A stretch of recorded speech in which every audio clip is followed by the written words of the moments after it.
जय श्री सीताराम। आइए आज हम सब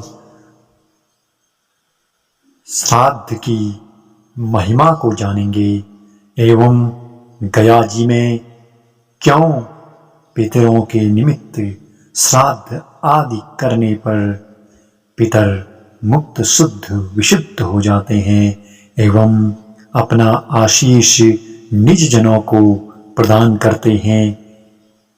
इन सब के पीछे क्या कारण है, आइए इस वीडियो के माध्यम से जानने का प्रयास करते हैं।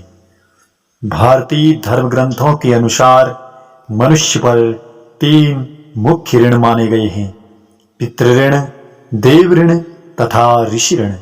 इसमें पितृऋण सर्वोपरि है। पितृऋण में पिता के अतिरिक्त माता तथा वे सब बुजुर्ग भी सम्मिलित हैं जिन्होंने हमें अपना जीवन धारण करने तथा उसका विश्वास करने में सहयोग दिया। इस ऋण को चुकाने के लिए प्रत्येक व्यक्ति से यह अपेक्षा की जाती है कि वह अपने पिता, माता तथा अन्य सभी परिजनों को उचित सम्मान दे और उनकी मृत्यु के उपरांत पिंडदान कर उनका श्राद्ध करें। प्रारंभ में 1 वर्ष तक मृत्यु तिथि के दिन प्रति माह मासिक श्राद्ध किया जाता है। इसके उपरांत मृत्यु तिथि पर वार्षिक श्राद्ध और उसी तिथि पर पितृपक्ष में कनागत श्राद्ध करने की व्यवस्था धर्म ग्रंथों में दी गई हुई है।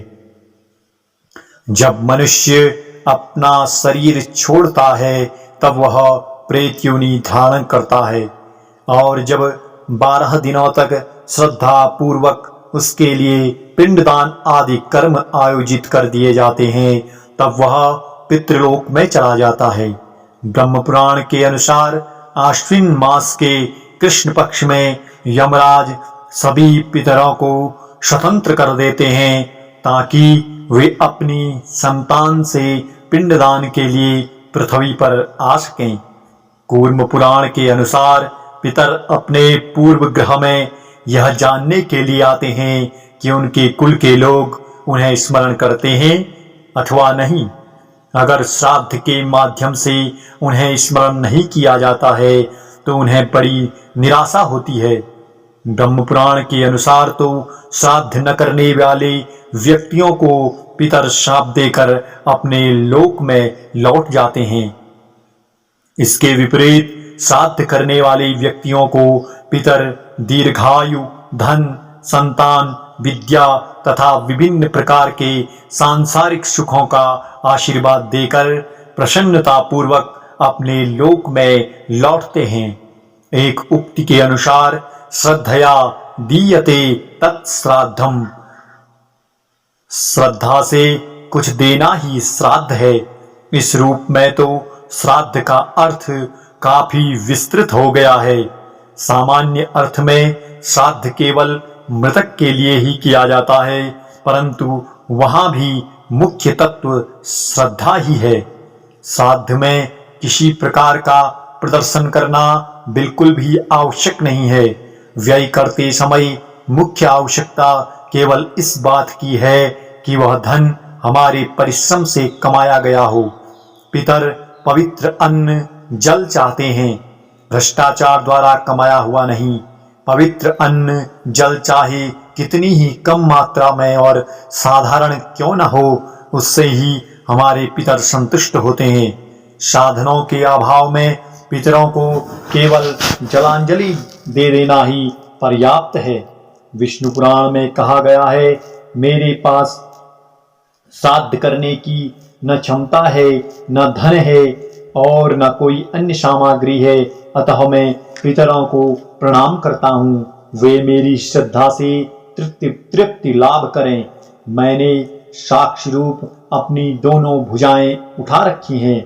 श्राद्ध का कोई निश्चित स्थान निर्धारित नहीं है।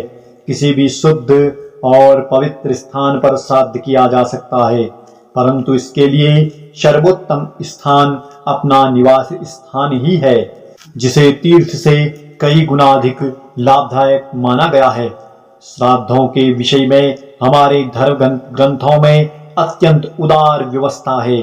श्राद्ध केवल माता पिता या दादा दादी की तृप्ति के लिए ही नहीं है, अपितु सभी पितरों के लिए। इससे भी आगे बढ़कर श्राद्ध संपूर्ण प्राणी मात्र के लिए जो अब इस दुनिया में नहीं है। हमारे ऋषियों ने सुखपूर्वक जीवन बिताने के लिए यूं तो अनेक उद्यम बताए हैं, श्राद्ध कर्म इनमें से एक है।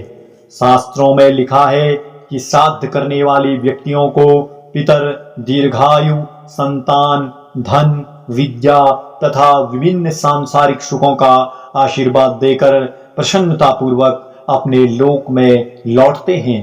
वैदिक ज्योतिषी के मानक ग्रंथ बृहत पाराशर होरा शास्त्र में मानव जीवन में आने वाली समस्याओं के कारण का निरूपण करते हुए पितृदोष को मानव जीवन की अनेक कठिनाइयों का कारण बतलाया गया है।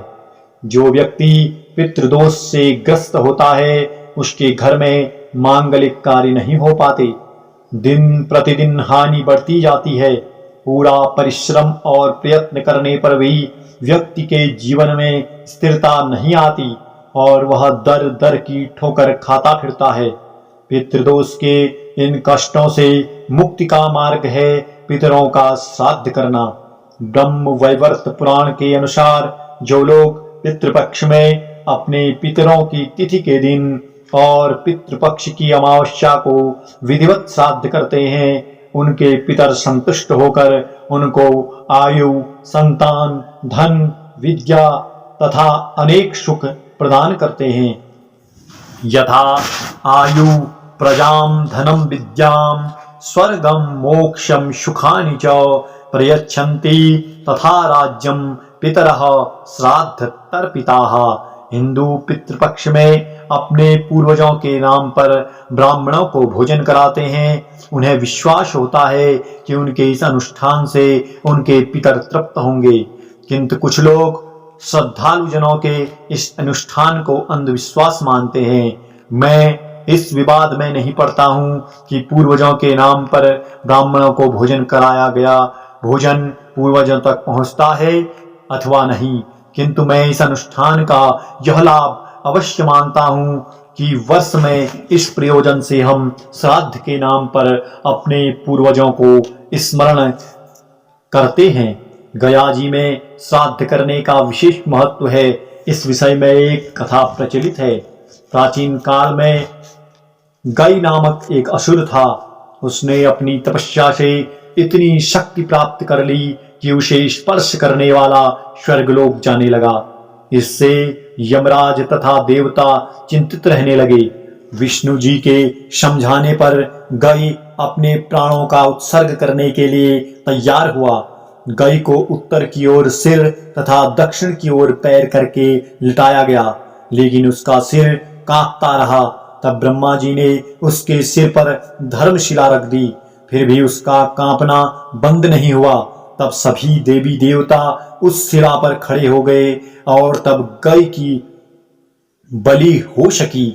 गई से प्रसन्न होकर भगवान विष्णु ने उसे वरदान दिया कि यह स्थान तुम्हारे नाम से प्रसिद्ध और संसार में पवित्रतम होगा। देवता लोग यहाँ विश्राम करेंगे। जो भी यहाँ दाह क्रिया, पिंडदान आदि करेगा वह पूर्वजों सहित ब्रह्मलोक में जाएगा। यह माना जाता है कि गया में श्राद्ध करने से ब्रह्म हत्या, स्वर्ग की चोरी, गुरुपत्नी गमन और उक्त संसर्ग जनित सभी महापाप नष्ट हो जाते हैं। जिनकी संस्कार रहित दशा में मृत्यु हो जाती है या जो मनुष्य, पशु, दुर्घटना तथा चोर डाकू द्वारा मारे जाते हैं या उनकी मृत्यु सर्पदंश से होती है, वे सभी गया श्राद्ध कर्म के पुण्य से बंधन मुक्त होकर स्वर्ग चले जाते हैं। यहाँ पर पिंडदान करने से पितरों को परम गति प्राप्त होती है। गया गमन मात्र से व्यक्ति पितृ ऋण से मुक्त हो जाता है। इस क्षेत्र में स्वयं भगवान विष्णु पितृदेवता के रूप में विराजमान रहते हैं। भगवान जनार्दन के हाथ में अपने लिए पिंडदान समर्पित करके यह मंत्र पढ़ने का निर्देश है। एक पिंडो मया दत्तस् तव हस्ते जनार्दनौ परलोकम गते मोक्ष मोक्ष रूप उपतिष्ठताम। अर्थात हे भगवान विष्णु, मैंने आपके हाथ में पिंड प्रदान किया है, अतः परलोक में पहुंचने पर मुझे मोक्ष प्राप्त हो। ऐसा करने से मनुष्य पितृगणों के साथ स्वयं भी ब्रह्मलोक को प्राप्त करता है। अपने पुत्र या पिंडदान देने के अधिकारी अन्य किसी वंशज के द्वारा जब कभी इस गया क्षेत्र में स्थित गया कूप नामक पवित्र तीर्थ में जिसके नाम से पिंडदान किया जाता है, वह ब्रह्म गति प्राप्त कर लेता है। श्राद्ध करने से श्राद्धकर्ता का महान कल्याण होता है।